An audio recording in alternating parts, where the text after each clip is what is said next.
Beautiful. Hey guys, and welcome to Little Black Book 91. We're here giving you guys another week of us giving a live review of Put a Ring on It, Season 1, Episode 8. I am joined by two fabulous returning guests. I mean, I'm surprised they're not sick of me by now, but they are returned to give their unequivocal opinion on the show. So I'm going to hand the mic over to Sophie to introduce herself first, and then we'll let Raquel also introduce herself and where we can find them as well. Go for it, Sophie. So my name's Sophie Hannah at I am Sophie Hannah. I've nearly forgot my name there.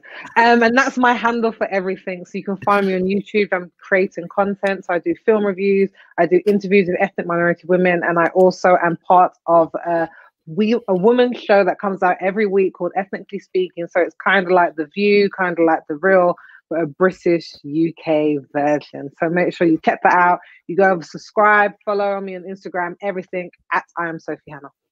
Beautiful. Go for Raquel. Hi everyone, my name's Raquel. I'm on YouTube. I do vlogs. I also make natural hair content. I've also got a parenting podcast called Mama Drama Pod. That's on YouTube and Instagram too. So yeah, hit follow, hit subscribe. Beautiful stuff. Love that. Thank you very much. Guys, we're going to jump straight into it. Because there's a lot that happened on episode 8. Okay, we saw Shay. I mean, admit she was selfish. I mean, that was crazy for me. We saw an argument between Tamika and Vince called her a liar in between the argument as well. And then we got to see Hollywood and Ashley. Ashley's getting a bit. She told another guy, Kwame, that she not only liked the dates, but she actually likes him. So there's a lot to discuss today and to break it down. I think we should start strong. As ever. That has to be Shay. I have to go there. That's my favorite couple. You know what I mean? So Shay and Michael, we got to see them go on to their respective dates. Michael went with Whitney, and then obviously Shay went on a returning date with Rick. I see that Raquel's frozen there. I thought she was frozen because of what you were saying. I thought the show was so amazing she froze. But we got to see them go on their respective dates. And obviously some things were said. What was your kind of viewpoints, Sophie, to watching them go on their respective dates? What did you kind of pick up from their dates? First of all, I really like Michael. Like, as the series has gone on, I've really warmed to him more. At first, he seemed a little bit nonchalant about, oh, I'm kind of here, blah, blah, blah. But to see the way he took a stand in this week's episode was, you know what? Now that she's given me the green light, it's made me realize that I don't actually want to do that to my woman. So I need to draw a line under this. And I really respected him for it, to just come out, to say it, put his cards on the table and be like, I'm actually going to see how things go with Shay. Like, I'm not ready to give up on that yet. And I've been saying it. I've been saying, like, he obviously loved this woman. He obviously loves her. But I think now for him to kind of put himself out there, actually, I'm a one-woman man and my woman is Shay. Loved it. Raquel, what did you think about the respective dates between Michael and Shay? Obviously, Shay went on a date with Rick, Big Rick, as they call him. And then obviously Michael went on, fifth, sixth date with fifth date with has anybody counting how many dates they got on? They've been on so many dates now that at this point they're practically in a relationship. I think with Shay's date, she was definitely feeling Rick and giving off that vibe that she was absolutely on it and for it. She was loving it. And she even said, I've dropped the boundaries and I want to do more with you, but she doesn't want to be the first one to do it. I think if Michael had done more, she would have been game to do more with Rick as well. Yeah. Isn't that concerning then? So is it because she admitted it? This is what we call la tete, which is the tit for the tat. So she would only do more if she found out that Michael would do more. And I mean, there's obviously she knows there's a boundary. So she is aware there is a certain boundary she knows she cannot cross that will take it beyond a point of no return. So isn't it problematic, the fact that she's saying, I'm going to, and I think Rick picked up on this. He said, so you'd only move and do something with me if Michael did something with someone else. Isn't that problematic for the date and that she was talking to? Do you know what? Yes, it is problematic. And usually I'm on Shay's neck. I'm not going to lie, because I feel like Shay's been out here doing a madness.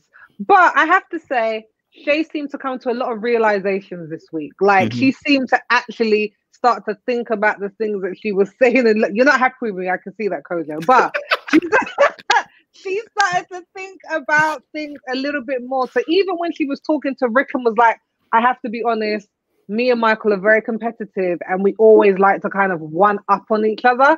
I don't agree with that, but it seems like she's starting to understand who she is. Because before it was kind of like, I don't know what's going on. Oh, I just wanted him to pick me up. What do you mean my dress is sexy? I'm just like, just quit all of that. And I feel like now she's starting to actually be honest. What do you think, Raquel? They're definitely competitive, and it came out when they were when she's with the girls and they're talking about their sexual relationships and how they're both going on dates. So they've both got this thing in them where they like the competition, they like other people being interested, and it's giving them like a fire in their belly within their own relationship. So yeah, she didn't lie. She's all about the I love that. But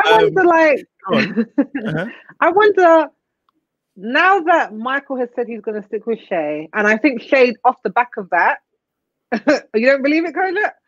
As episode 8 says, at least, he's going to stick with Shay. I think she's definitely going to be like, oh, if he's going to do that, then I'm going to focus on him. I just wonder, what's the longevity of this if you need other people to make you more interested or realize what you have, or to make you kind of up your game? Like, I wonder what happens in the long run when you're back into that comfortable place where it's just the two of you, and it's kind of like, again, it's like, yeah, I don't want to get married. Yeah, I don't want your son. Like, are we always gonna have to be date? Are we gonna have to bring Whitney back round so that you can decide that you want me again? Raquel, do you want to answer that? I don't know what they're going to do. I have no idea what they're going to do, but they definitely like this whole play in the field, other people being interested, she's getting picked up. They like it. I think it's like a jealousy factor that they both thrive off. I don't know, it could be described as toxic, like a toxic relationship, but they both definitely get their kicks off of the other people being interested. Do you know what? I don't think Shay liked Rick that much. I'm gonna be honest with you. Really? No, I got the vibe that she was feeling him. And she's a good actress. I'm not saying that she didn't find him attractive. He was never going to get the chance. And when I mean that in the sense, you know what? She made a comment at the end. At the end, she made a comment, said, "Oh, he's attractive," because she was explaining about what like she's looking for, and all she said about Rick was that she found him attractive. She didn't mention any inequalities. Because the truth of the matter is, that is all he was there for. It's just for the outer experience. She wasn't trying. She is not interested in the inner of him. She's just interested in making sure, Michael, just to let you know, if you're going to play, I can play too. But I don't think there's any real depth to the connection within them two. I really don't. I think for Shay, it was about making sure Michael knew that she's desirable. Like, if you're going to get with Whitney, no problem. Someone wants me too. And obviously, for every couple, it's not just the date, it's the repeated date that freaks people out. Because everyone's kind of been like, okay, you can go and date with one person, but as soon as I want to go again, it's just like, oh, you really like that person. And I think that if Michael had continued to go on dates with Whitney, we definitely would have seen Shay continue to go on dates with Rick. I agree. I don't know. I'm not saying she wanted him to be her husband, but there seems to be some real sexual chemistry. Like there's a point where he said something about if you miss all the shots you don't take or something, and she just gave him that look, like she was interested. It could just make sense, but I feel like she was feeling him. I definitely know she was feeling him, but was she feeling him that she could think about a relationship, or was she feeling him because, listen, the guy good looking? Because I think women are just as capable as separating men the way that men separate women, which is that you will go for a relationship, you will go for sexual energy or sex, whatever you want to call it. And I think she made that clear distinction. Rick is good for the sex, might not be great for a relationship, even though she made it a concession that, oh, Rick spoke about children and I would. She ain't considering nothing. Don't let her fool you. She ain't considering anything. She ain't doing it. She's not. She ain't doing it. But obviously then at the she had a conversation with Dr. Nicole, which was really telling. I think it was probably the first time I think we all as an audience can probably say, oh, thank God, Shay. Thank God. Just thank you. You know, because she at least conceded that, you know what, she was willing. She hasn't she admitted that in the past she hasn't really stretched herself to want to get to know Zion, Michael's son. And she said obviously the fact that, you know, she did make the concession that obviously because Michael had kind of allowed for the separation, she just acknowledged the separation and did not want to break it. She doesn't care. She didn't care enough to break it. She wants to keep it as it is because, in all honesty, she was thinking about her life and how it would change. So I can rock with somebody who's admittedly open, telling me the truthfulness of why they're behaving the way they're behaving. I can't work with people who lie because that just makes it very difficult. So the fact she admitted it, I think, was big. I don't know. How did you guys feel about that? You gotta go, Rico, because your face was twisted. Yeah, I know. Neko going crick. It was good to hear her show some self-awareness. It was great for her to show self-awareness and to be absolutely true about the fact that she has like not in any way tried to create an attachment with his son, which is still alarming considering he's been in her life for what, 6 years. Very, very alarming. And I also don't buy the fact that she all of a sudden has had an epiphany and is ready to be stepmom. I don't buy it. I don't buy it. I don't buy it. I don't buy it at all. Not at all. Not all the time. My Airbnb. Now she's like, yeah, I'll do this for him. I don't buy it. I'm sorry. It's just acting. It was bad acting. I don't buy it. I just don't believe it. She even made a comment where she said the reason why she didn't like make an effort before is because kids ruin everything. She still believes that. She still believes that. Yeah. When she said that comment, I was like, harsh. Okay. Couldn't you just say because he wasn't mine, or it takes a bit of time for me to warm up, or I didn't want to step on his mum's stuff? There were so many ways she could have spun that whole conversation apart from children ruin everything. And I was just like, followed by she believes it to a point. It makes sense based on her actions. That is what she believes. Kids ruin relationships. She doesn't want it. She wants to have fun, freedom, no responsibilities in that sense. That's the wave she's on. And yeah, I don't think it changed in that meeting with Dr. Nicole. Do you know what? I think why the penny dropped for Shay is because I think it's finally dawned on her that Zion is a deal breaker. I think before this, and I think obviously Michael has some part to play because he had purposefully not brought his son around, and I can understand that. You know, some parents don't want to keep throwing their children in people's lives that they're dating. It makes sense because you're like, I want to show my child or introduce my child to someone who's permanent. Should he have waited this long? I don't think so. But now I think because of that, Shay all this time thought I'm kind of gonna get what I want. Like the child's not around. She's kind of said she doesn't want children. She's made it clear, and Michael hasn't really done anything to combat that. But I think during this process, it's become apparent to her very clearly that it's Zion or her. And she's kind of like, I'm going to try. Now, whether I think it's going to, like, when she said, are you in to be a bonus mom? I'm like, she ain't ready to be no bonus mom. But I think she's going to make an attempt. That's all I'm going to say. I mean, do you know what? I did remember that comment when Raquel brought up. I remember that she did actually say that problematic comment, and it was problematic. And it's just like she. Can she have that view? I think she can have the view, but it's just not compatible with her current situation. Yeah. That's what but even if you don't want children, to say children ruin everything, considering everybody was a child, you were someone's child, like. So I feel like I guess you could, for me, like, and I am all here for women's right not to procreate. I'm 100% here for it and think it's just as valid a decision. But the women who I know who don't want to have children, they're just like, you know, I just don't want a child. I don't see my life going down that route. Like, I've never had that yearning and I like my life the way that it is. I've never heard them say children ruin everything. Like, that's a very deep thing to say. Feeling. So the mum, and she says it often. But she loves her daughter too, but she's like, don't do it. So, I mean, I'm not gonna lie to you, sometimes I do think about it, you know, because these kids are expensive, they take your time, you got to put all your selfishness aside now. Something you got to look after them. That's a lot of responsibility. So sometimes I think to myself, maybe I could be selfish here and, you know, just not have children. You know, part of me thinks that. But again, how you present that is critical.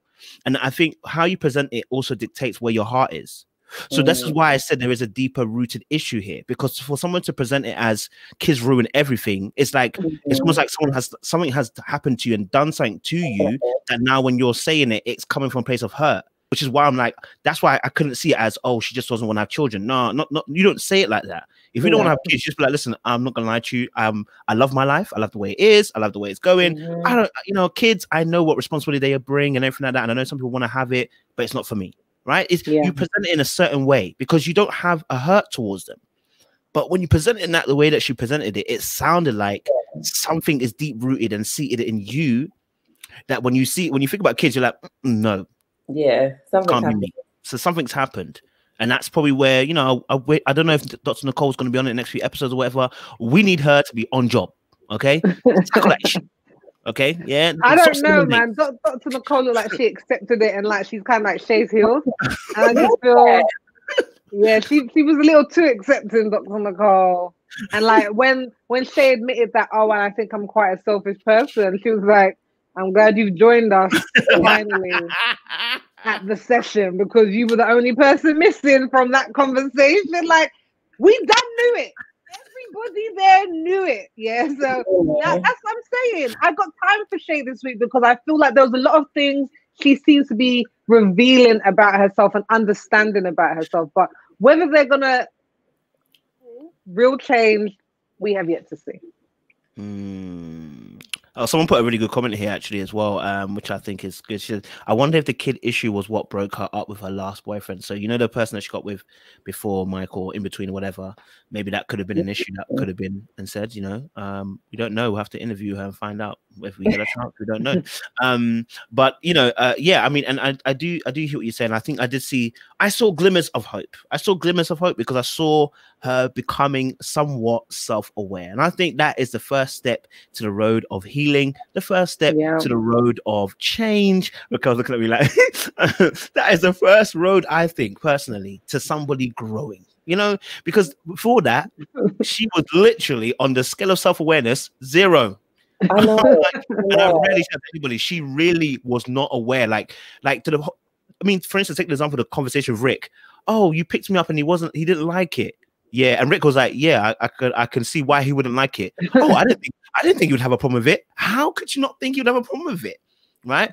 So unless even if Michael doesn't show emotion, surely you've had a relationship before, you understand there is some kind of boundaries that normally come with relationships. This might be some overstepping it, and so that lack of self-awareness for me is a big thing. So the fact that she's becoming more self-aware, I hope it's true and it's not acting just for the ring. But I don't know. I'm happy about her progress, but she's also like 26 or 27. I guess progress is progress at any stage. But I'm just like this, like, come on. You are at this point in your life, you should, come on. But I'm happy she's realizing this. I'm just sad it's taken such a long time. But at the end of the day, growth is growth. So I guess for me, I wonder, is her growth, is she now going to be like, okay, now I'm going to accept your child, you definitely have to put a ring on it? If that was the only thing holding you back, I said I'll accept it. That's the vibe she was giving, and he was like, I think that was definitely the vibe she was giving, and I think that's where Michael might find himself in a bind, because it's going to be like, well, you said you was only waiting for me to accept your son, I've accepted him. Now I want to get married. That's not growth. That's not growth. What do you mean? Why are you undermining her growth now? No. Like, that is a reason.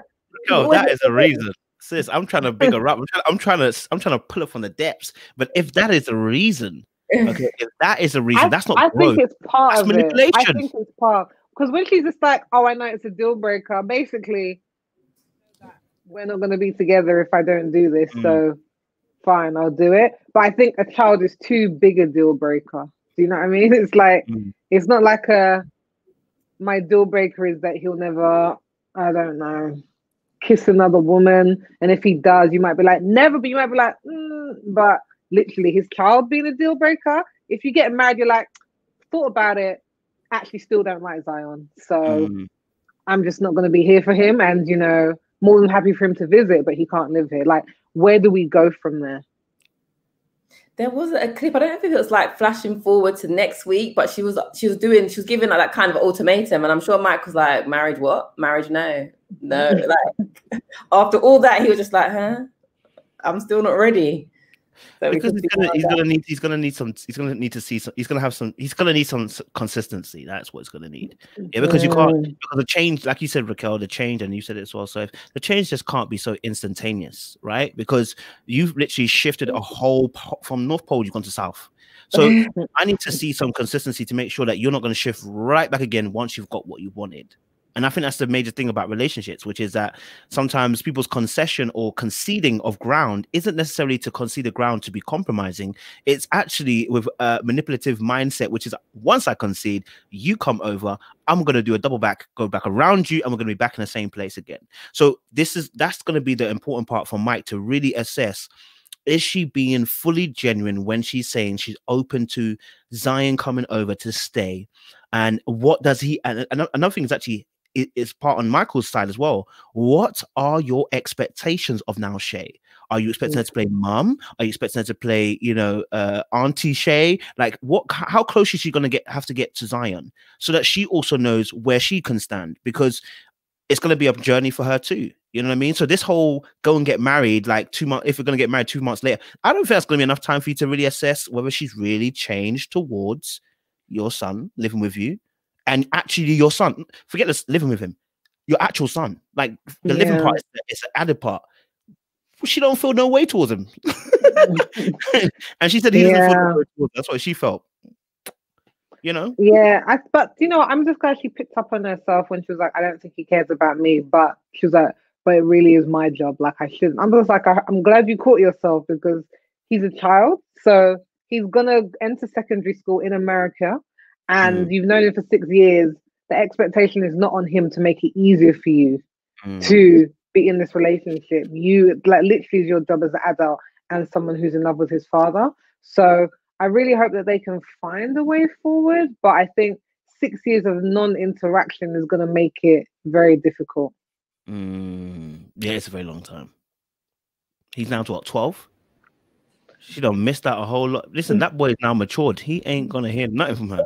And he's big, like he's tall. Yeah. He's a tall 12-year-old. So yeah. He could have watched the show or been told about it by his school friends or relatives. So and that is what I'm talking about. The fact that the ramifications of her actions is long lasting. Because even if he don't watch the show, guaranteed there's a mum, there's an aunt, and you know how we are as people. I'm not even just saying black people in general. When there's a chance for gossip to go around, oh my God, we gonna get you. Like you're gonna find. Do you know what I mean? So this can easily be misconstrued, and even I say misconstrued, and be big, don't have misconstrued, but it can easily be amplified even more because at the moment he's 12, so he understands to a degree. He gets to 15, 16, he's going to really understand, like, hold on a minute. This girl was saying F the kids on the chat. I mean, this girl was making jokes in the comment section. Yo, she was telling people that she didn't want to have anything to really do with me and stuff like that. She just wanted my dad. So it can quickly become, for the young man, this can really feel like a place that he's not really wanted, and that's why I'm saying that it's difficult for Michael. He has to be very wary. Yeah. Absolutely. Yeah. And I think as well for the mother of Zion, because this Zion was my child, I would be like, there is not a shot in hell that he's coming to live with you. I'll be like, I'm going to tell you that right now.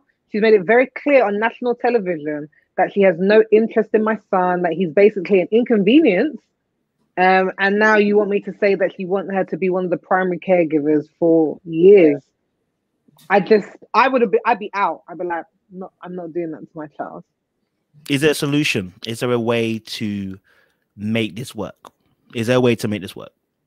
Raquel, no? Raquel was like, is there a way to make this work? For them to break up. That's my solution. What have you got, Sophie?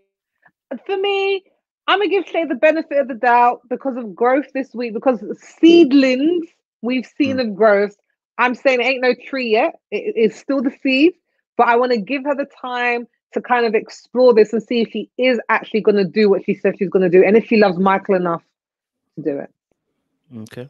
I like that. Raquel, do you want to provide a solution for this to work or no? No. I just don't buy it. I don't buy that Shay has reached this point of like self-realization that she's ready to be the bonus mum. I don't buy it. Maybe she has, and time will tell. But right now, yeah, I don't buy it. Here's what I need Shay to do. Shay, I need you to begin to assess why. There's something. Now, for me, I think there's something deep seated there. I know people can not want to have kids, but the way she described it, for me, I need her to assess that. Maybe speak to a therapist or whatever, and let's deal with that. And because whether that ends in a result of you wanting kids or not, it's not my problem here. It's just the way that, because the energy is being put out. And that's my thing. So if she can just go to therapy, sort out what you're feeling in your heart, you know what I'm saying, deal with that, and that will at least then make you maybe a more aware or different in how you feel towards the situation. I think that's the key thing for me. I think for Michael, long-term goal, I think you got to look at as, do you need to stay with Shay while she's doing this kind of work, or do you need to be away from her? Will she be able to grow in that area while you're with her, or will she need you to be solo to do this? That's my key thing, because handing her a ring, I think, only amplifies the madness because people get comfortable, and then people start. If you thought this was crazy, you're going to see some crazy. Then you know what I'm saying. So exactly, that's what I need from both of them. I need them to really assess whether he thinks she's going to be able to grow the way he needs, and I think she needs to just take some time in therapy and just get with somebody just to talk out how she feels. You know what I'm saying. Agreed. That's what I think. Moving on to obviously Ashley and Hollywood. Ashley and Hollywood, obviously, for the last few weeks, we've seen their story develop. I thought it was getting better. I thought it was getting better, and then suddenly this week it's just gone to kaput. I don't know what's happened. So obviously we got to see a scene with her and Kwame. Yeah. And interesting, I don't know if you guys picked it up in the girls' chat. Ashley said, basically, they ain't having sex. I don't know if y'all heard that. Did you not hear it? I missed that bit. I got the impression that it's just not as much as opposed to. That's what I heard. I heard her say not as much. He's angry. There's always said as much. Yeah, exactly. As much. That's what. I mean, I heard it was.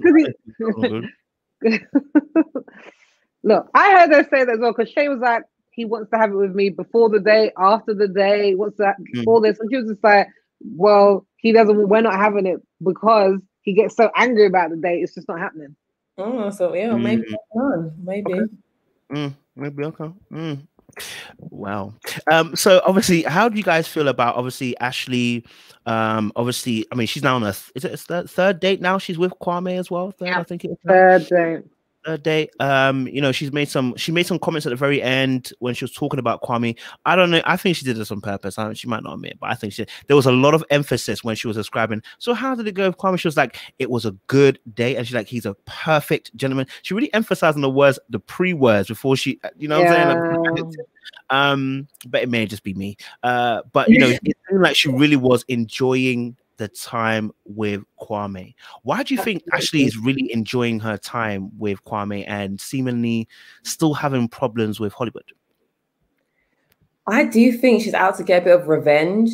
She mentioned it's like how you made me feel. Now he knows what it was like. So I do think that she generally likes Kwame, but she's also being driven a lot by revenge and making him feel what she felt. And she likes Kwame because she keeps on saying, he's like Hollywood in the beginning, so much like Hollywood. But I think it'd be silly for her to go just on that basis because anything can happen down the line. Yeah, like I completely agree with Raquel, because when she said that, Hollywood is the sort of person, he doesn't know what something feels like until it's happened to him. And now that it has, now he understands what I meant all those years ago. And I was just like, so is this really just a chance to get back at him in a safe arena? Obviously, I don't think Ashley would have done this if it was just them two dating, but the show has given her the opportunity to kind of take those shots. But it's kind of like, well, we're all in this. So, and I think that Hollywood, I just feel like maybe we're not seeing the whole picture of what's going on here, because looking at the show, it just does not make sense. Like Hollywood seems so down, so ready, so faithful, and it seems like Ashley is out here just being like, I'm gonna do what I want. I'm gonna explore the process and live it to the max. But with a man who, like, everyone else is begging their guy to marry, Hollywood wants to do it. So I think we're seeing something that we're not seeing the full picture. I mean, we did a live yesterday, and she was quite candid about the relationship with Hollywood on the live. And I think she made that point. I didn't realize, because obviously, I'm in my own bubble, so I didn't realize that maybe people are seeing it as Hollywood is the great date and she's looking like she's messing around. I really didn't think that, because I was in my bubble, so I was looking at it as, oh, everyone must be seeing that. Can't they see that Hollywood's moving a bit mad? I mean, like, I don't, not about the date part, because I totally understand. There's no way you can catch me on a show where my partner goes on a date, several dates, and I totally agree. it doesn't make sense. If you go on 3 or 4 dates, yes, you are liking them. I don't know where this is coming from that you don't. There's something that's obviously making you want to go on more dates. So I totally agreed with him. I just saw it's little micro stuff, that, because there's something when I'm watching Hollywood, I'm also assessing from a psychological, on his dates consistently, he always asks for the person to rate him how he looks. And I'm like, why does he do that? And I was like, wait, that's really weird. And then, okay, apart from this one, Shantae, he didn't ask her, but when she said it, he said, I don't believe you. And I was like, what? And I started to realize, okay, look, this guy may have some insecurities. And listen, insecurities, when people are really smart about insecurities, they don't show you. They won't let the camera catch them. When you're alone, that's when they catch you. You know what I'm saying? So I was seeing it a bit differently, but I don't know. How are you guys viewing it? Because I was viewing it from my bubble perspective. How are you guys really viewing their relationship? What do you think is the real issue of their problems? Of their relationship, he does seem like a good guy, like he's doting, like he's down for her.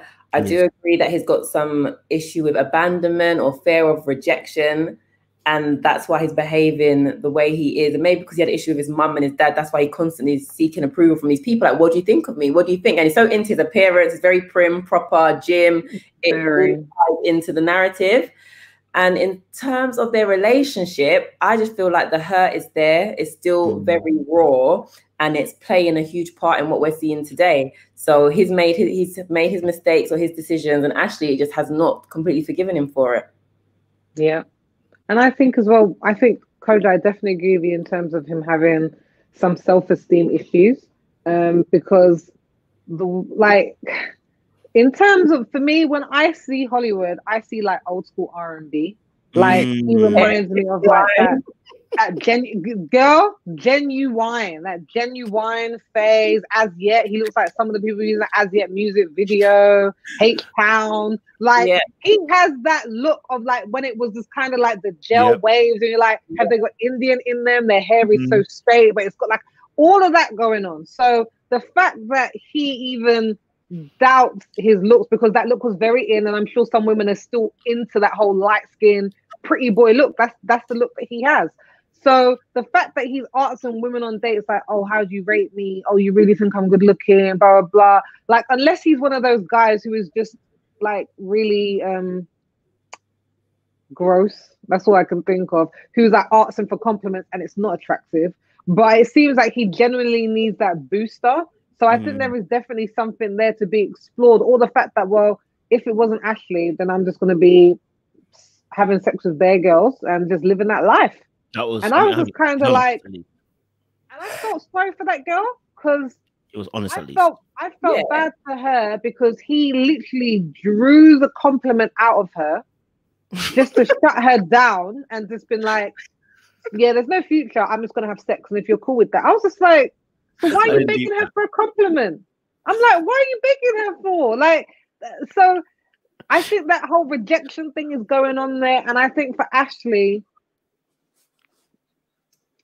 I think she's outgrown Hollywood.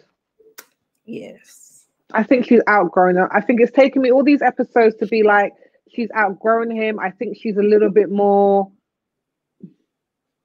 mature than he is. and I think she needs to find a guy who is going to be on her level.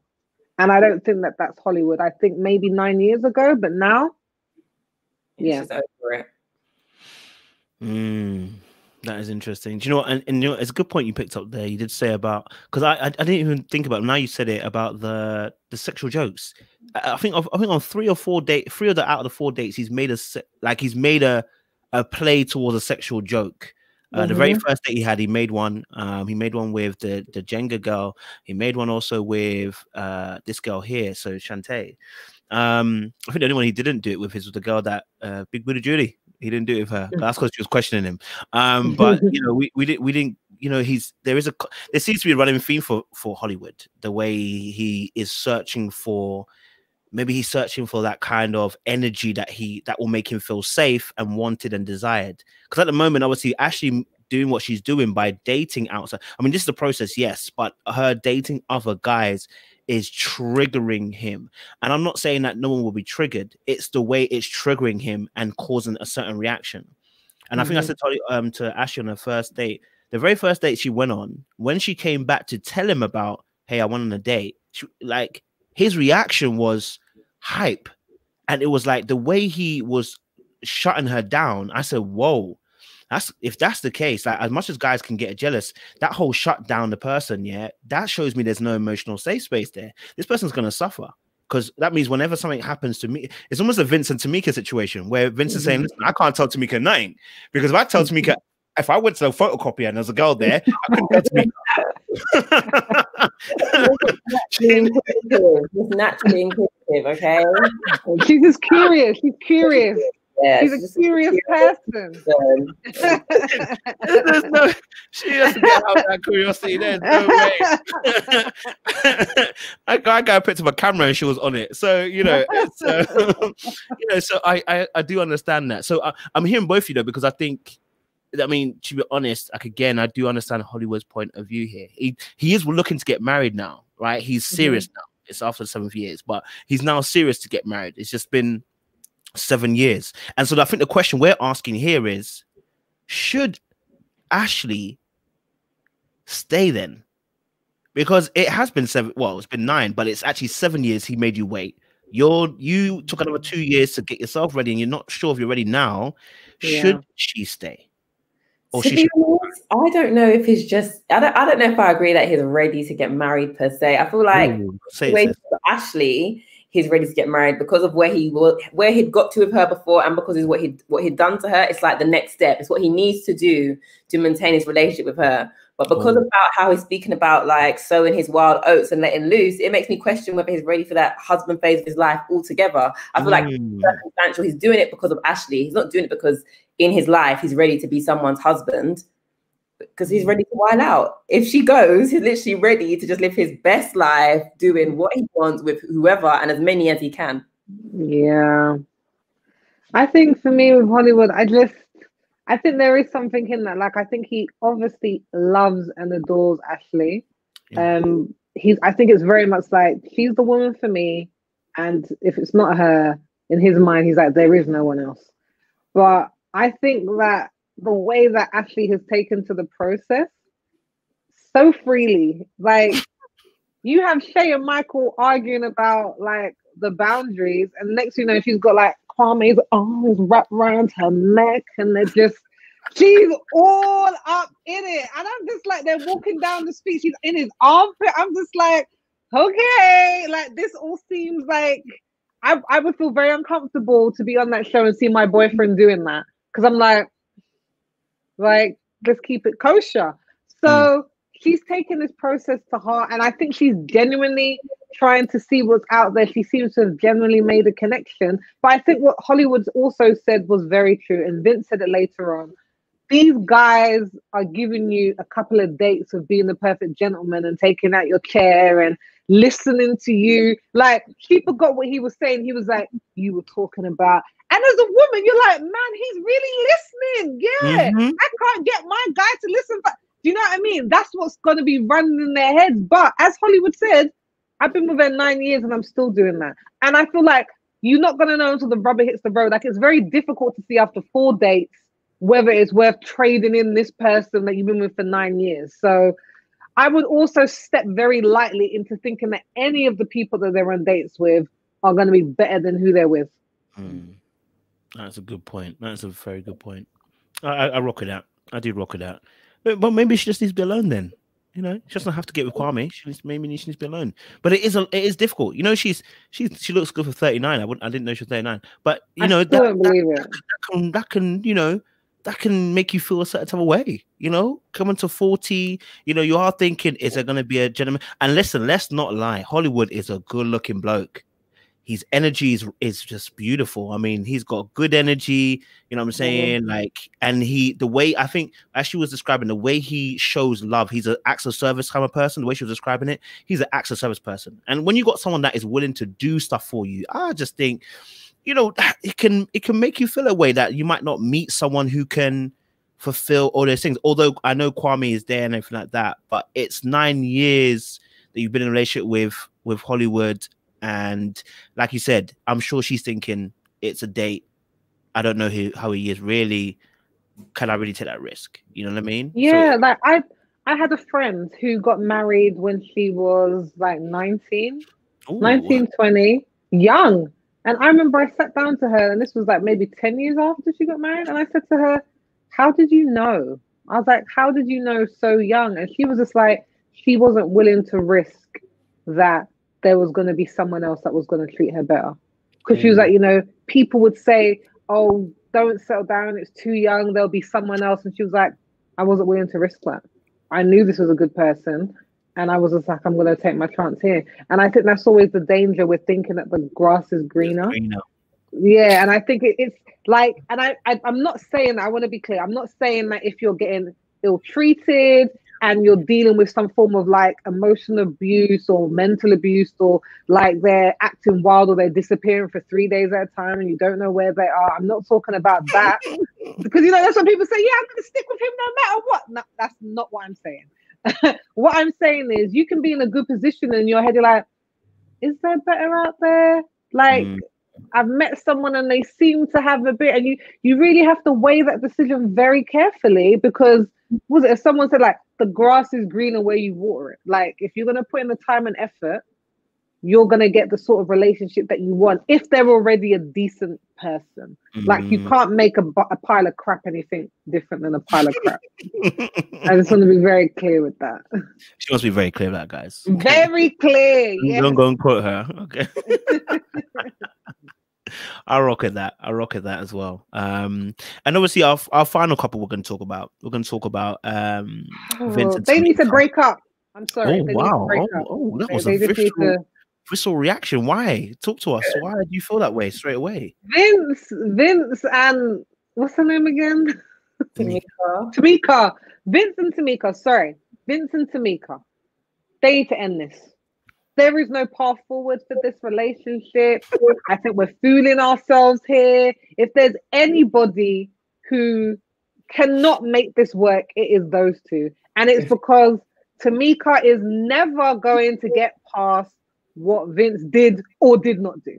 Like, there's so many narratives. There's this narratives falling, like raining from the sky about what's going on. He saw a girl coming out of his room. He wasn't coming out the room. He cheated. She goes away for a couple of days and his phone breaks down. There is too much stuff going on here. She's just like, every time I try to trust him, I just get told something else and I realize that I can't. I'm like, why are you there? Why are you there?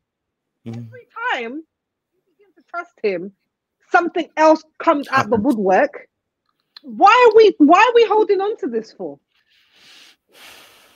I agree. I've been over this relationship. I've been over it. I've been tired. I just want them to It's just like, what are you hanging on to?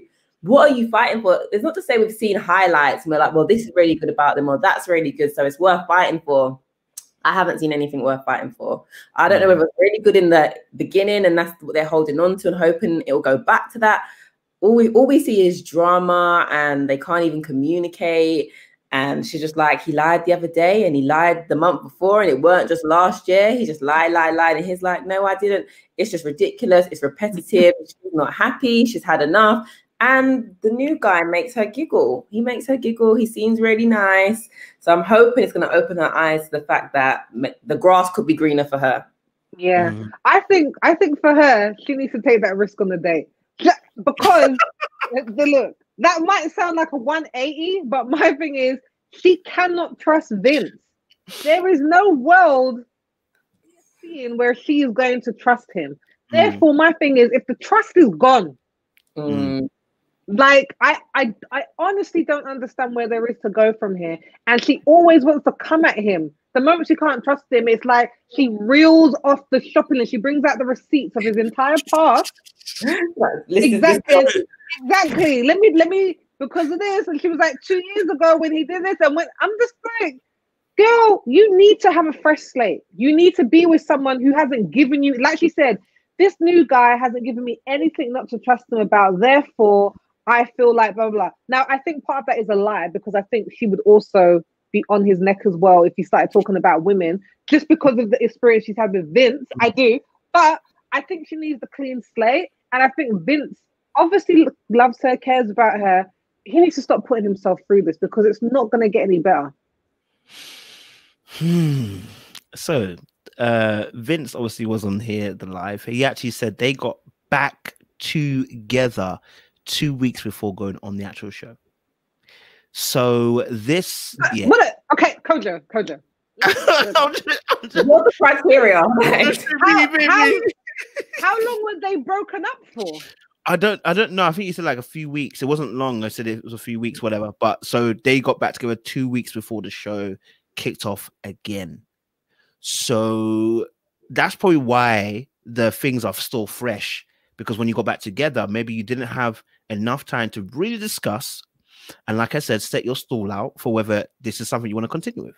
You understand? But I think they broke up before this as well, earlier on in the relationship, because I think she was on another live talking about this. But with my particular live, he said it was 2 weeks before the show started.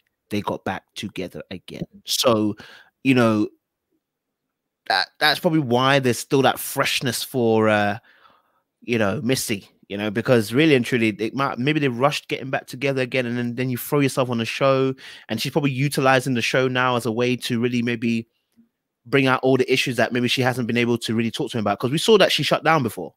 So that communicative side of how she feels maybe wasn't really expressed. And so what the show is doing for her is amplifying that voice and putting all the crap on his table right now. Right? And that's how it's coming out. I'm not saying she's right for this. I'm just saying maybe that's a reason for why all the stuff just seems to be like, you know what I mean?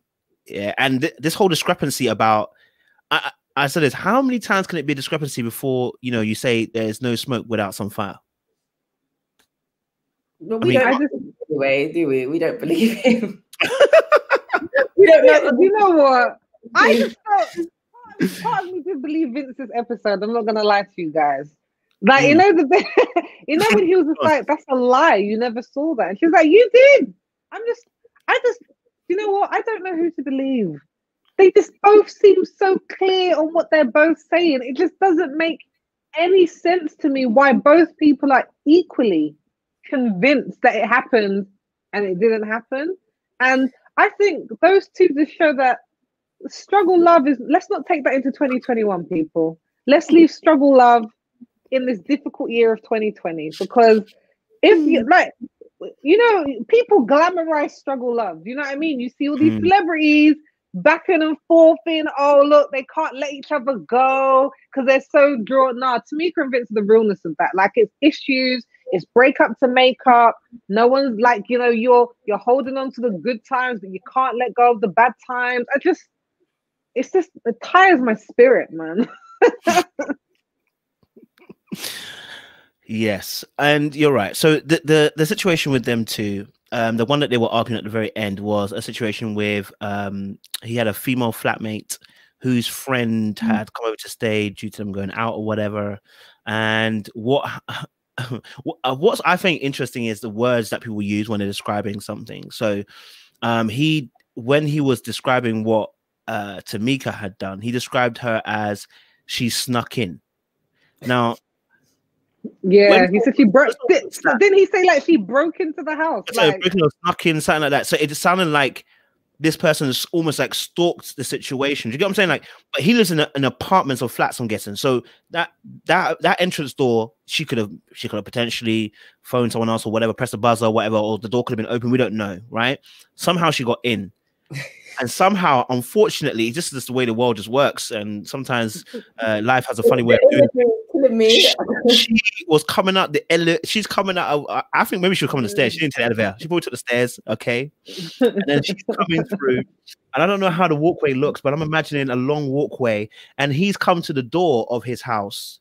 And where there's discrepancy is that definitely he came to the door of the house, and definitely the girl came out of the door. The discrepancy is whether she saw him walking her to the elevator. This is a big, like, you can't forget this. So someone's lying. So he walked her. Yeah. So according to her, he walked her, the girl, to the elevator. And he's saying that's a category lie. I didn't leave my house. I think what he meant, that he didn't come out the front door. Because definitely the girl was there, the girl was seen, but he's saying he never came out of his door frame to come and walk her towards the elevator. Now, I don't know. Yeah, why that needs to even be a discrepancy. I don't know. Do you know what? Am I stupid for saying, like, I don't really think it could have been something? But for me, maybe Vince, guys, I'm just tired. But with Tamika's, like, was basically sneaking up on him. Let's be real. And she then said a little bit of the story. Well, I'd gone out of town and your phone had stopped working as it always did. And I came round. I'm like, you were spying on him. Yeah. You were blatantly trying to see what was going on and whether his phone was dead. Is it because he's with someone else? I'm just going to rock up to his house and see Wagwan. And he saw this girl coming out of his flat. Now, could it have been his roommate's friend? It could have been. It definitely was. That's confirmed. Then why is he walking her to the lift? That's her point. That's her point. But he said he never did it. He said he never did it. Really seeing things like that's a weird thing to make up and see. Or you saw when someone walks to the elevator, even that still doesn't make it's not a deal breaker. You know what I mean? Like you walk to the elevator. Like, Mikhail, this is my issue with Tamika. Her whole facts are not facts. Like, unless you caught him in the bed, like, I don't understand why we keep rehashing these stories, which are so vague, you can't hold on to it. So I feel like it's just tiring. I'm like, unless you're going to come with a concrete fact, I'd be like, don't say nothing to me. Like, I don't want to hear it. It's just like, I saw her coming out your flat. And he walked her to the lift. Not only that, but his, like someone said here, his phone was also off at the time. What, you didn't charge your phone?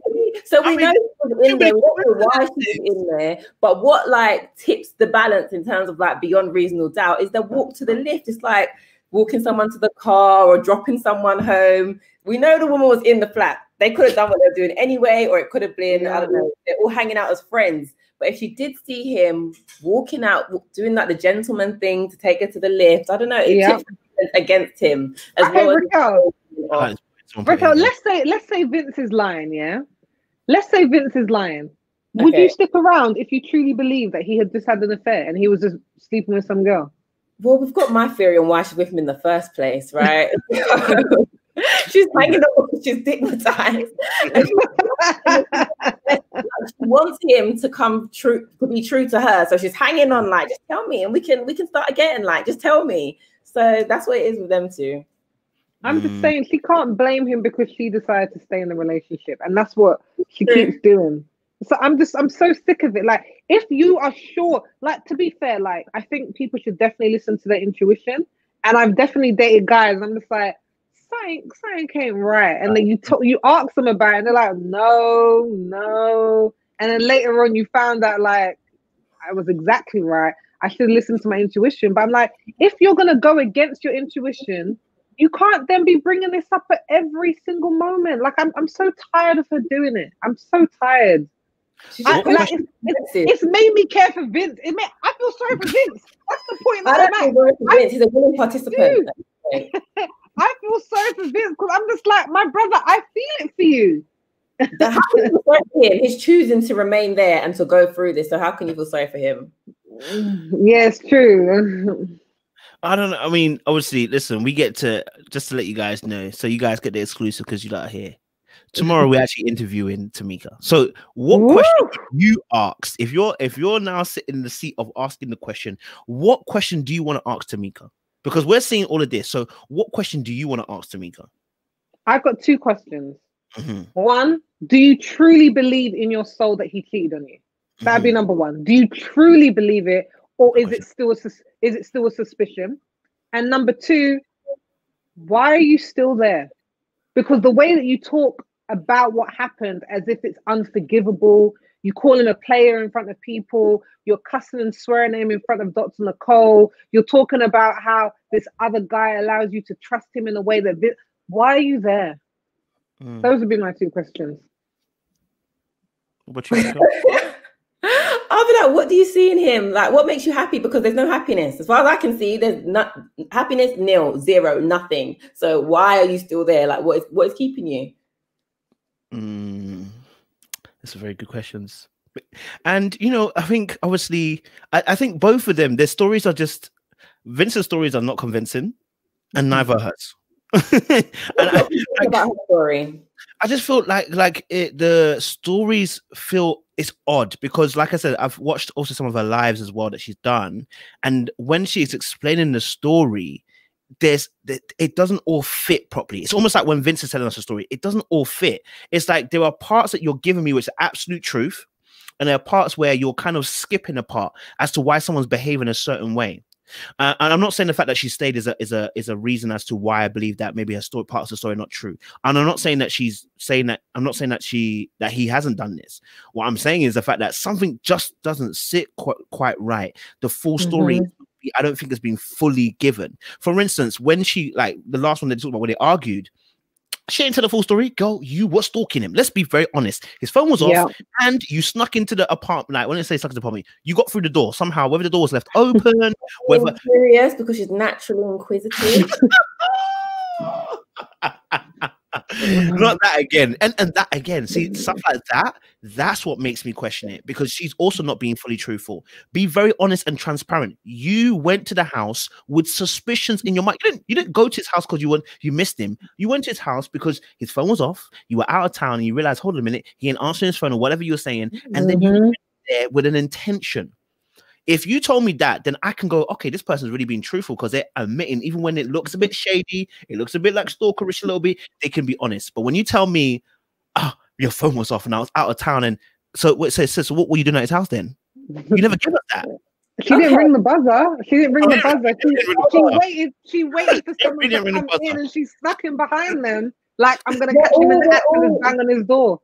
Okay, we're making her out to be real crazy. Okay. No. The reality is, though, when women go through these things with compulsive liars and are cheated on, they start doing things that make them look real crazy. They've been pushed to this crazy boundary. She didn't let herself get to that, but her behavior is all very symptomatic of a man who's driven her to these extremes. If she was well and balanced and loved correctly, would she be behaving like this? Well, hopefully not. No. But I feel like he's derailed her mind so much that these are the lengths she's been pushed to. Like, his phone's off, she can't relax and think, oh, it's innocent, it's fine. She's thinking, what's he up to? And so she's followed her intuition and she's gone. So, and there's nothing wrong with that. Again, you know what, Raquel? I don't think she's crazy. I don't. I think he has a hunch, and I think it's more likely than, I don't know what to believe with them two. Sometimes I believe Vince, sometimes I believe her, but I don't think that she's acting in this way because she's crazy. Like, she does. Things just don't feel right to her in this relationship. And I'm like, instead of hunting him down, sneaking into his place, blah, blah, blah, you need to decide if this is what you really want. Like, there are no children. You're not married. They don't seem to own a home together. Like, you can break ties a lot easier than other people. So stop doing this to yourself and find somebody who wants what you want. Absolutely. It's a tough battle. She's gonna have to find a way. I don't know. Maybe she's in love with the idea of marriage, and maybe Vincent. She is. He definitely is. Yeah. He must be doing something. I don't know what he's doing, but he must be doing something that's making her want to stay there. So, you know, maybe he's got some good qualities that the camera on OTV is missing. So we need to be able to, you know. I don't feel like Vince comes across as a terrible guy. I think not. he comes across as very likable. So I don't think it's a thing where he's the devil. I'm just saying those two can't get past the issues that they've already had. And somebody lying. That's my thing. Somebody is lying. Somebody's lying. You know what I'm saying? Like, you both can't be true, because at one point somebody's saying that you did this and you're saying I didn't do it. Somebody lying. You know, maybe not intentionally, but somebody lying. You know what I'm saying? So yes, guys, we have reached the end of our live. Okay, guys. It's been powerful, and I see the comments there. I know you guys. I think they agree with a lot of what you guys said, especially about the Tamika Vince. I think they're tired of it as well. Vince is tired, actually. Sorry. At the end, he was like, "I'm over it. I'm over. I'm done." He did say that. He did actually. He did. He did. Whether you know what I thought when Vince is like, "I can't talk about any woman right now." She was like, "That's not true," and I'm just like, "That was true." Come on. Vince was just like, "No one. I can't talk about no woman because you start thinking." She's just like, "It's not true." I'm like, "It plainly is true. It's true, man." And that's why we were saying last week, we don't want her to be in this relationship, because your mind is gonna go mad. Because now, look, and he has a valid point here. Whether I agree with his actions, whether he did cheat or didn't cheat, he's got a valid point here. If I cannot come and tell you that there was a girl at the photocopier, okay, and I photocopied my photo without you going, "Oh, so what were you photocopying? Oh, what were you photocopying a hand or something?" Like, I don't need that kind of energy. And I don't think she even realizes she does it to that point, because she did it in the episode beforehand when he had a camera. So what, you can take photos of her? What? Can you relax? I'm just taking my camera out. We're gonna have a camera date. Oh, you're gonna take photos of her then? And I was like, so that is going to feel like you're closing the walls on me. You know what I mean? So for her safety of mind, peace of mind, if she cannot get over that, and he's not going to help her get over it if she feels like he's not being honest, I just think she needs to just say au revoir, so that your peace of mind is kept. Yeah. Nobody want to see a crazy black woman, you know what I mean? They want to fit you into that picture. We don't want to see you in that picture. You know what I'm saying? We don't want to do stereotypes around here. So guys, thank you so much for joining the live today. We really appreciate you guys' conversation as always, and my two fabulous guests.